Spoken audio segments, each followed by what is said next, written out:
Hey, Mrs. A. So I was talking with the other teachers of different subjects, and we were just talking about how language teachers teach grammar in their curriculum. We just want to know how you include grammar in yours.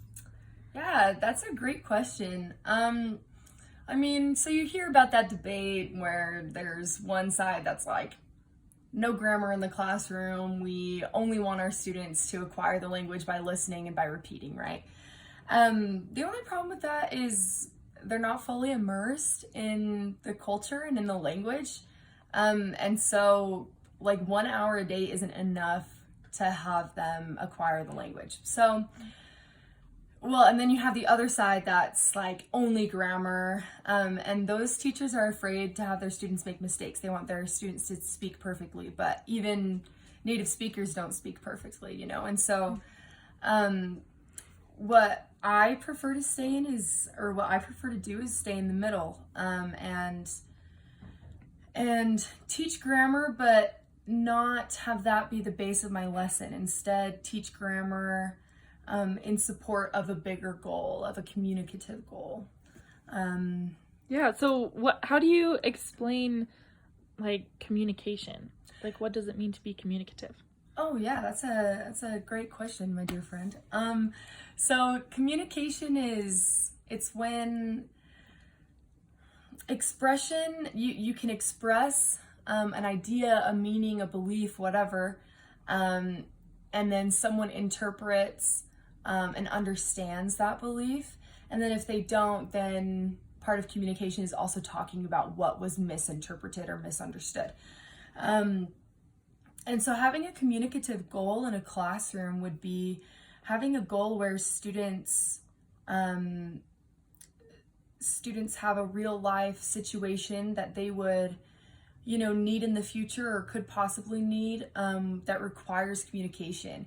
So saying like a communicative goal would be students can plan their future wedding, and then they have to talk to a ton of people about the wedding and things like that.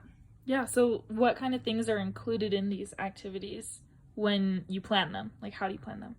Yeah, so basically my role as a teacher is to plan these activities and to design them, to create opportunities for these students. And so the opportunities I try and create for these students are to, like I said, real life situations or real life things such as cultures or music or something that, there requires communication. And then having them do small tasks to reach that that big goal. So like I said, maybe planning a future wedding. So the small tasks that would require communication would be, talking to someone about getting a dress or describing flowers that they want, things like that.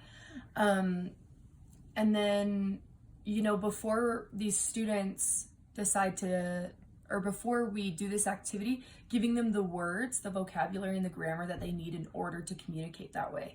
That way, there is that balance. Yeah. So yeah. I really like that. So, can you just summarize all of that so it's easy for me to remember? Yeah. So, real fast, there's that debate to grammar to not grammar, and basically where you should be is in the middle. Grammar is important, but it should not be the focus of the class. And then you're the architect of the class. You design the opportunities, you create these opportunities so that the students can speak, and have real communication between one another. And then the students, their job is to create communication within, the classroom and yeah. And like follow that blueprint, right? Yeah, thank you. Yeah. Cool. And so ultimately it's up to them what the outcome is. And then as well, the activities, like I said, is they're task based, so they're based on real life situations instead of based on grammar. Wow, that's a really awesome way to teach grammar. It looks like your students are really going to know how to communicate. Yes.